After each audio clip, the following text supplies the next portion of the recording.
Lollipop সরকার বিডিওদের ভয় দেখাচ্ছে, এসডিওদের ভয় দেখাচ্ছে, ডিএমদের ভয় দেখাচ্ছে, পুলিশকে ভয় দেখাচ্ছে, বলছে চাকরি খেয়ে নেবো নয় জেলে পুড়ে দেবো।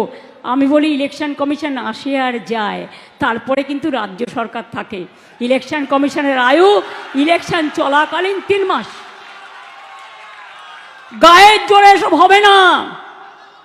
ভান্ডারা কিন্তু আমাদের কাছেও আছে, যেমন লক্ষ্মীর ভান্ডার আছে তেমনি আপনাদের দুর্নীতির ভান্ডারাও আছে। খুলে দেব, ফাঁস করে দেব। পরিবারতন্ত্র করেন না অমিত বাবু। আপনার ছেলে ইন্টারন্যাশনাল ক্রিকেট বোর্ডের প্রেসিডেন্ট, রাজনীতি করলে তো তার কিছুই নেই। এ তো হাজার হাজার লক্ষ লক্ষ কোটি টাকার মামলা।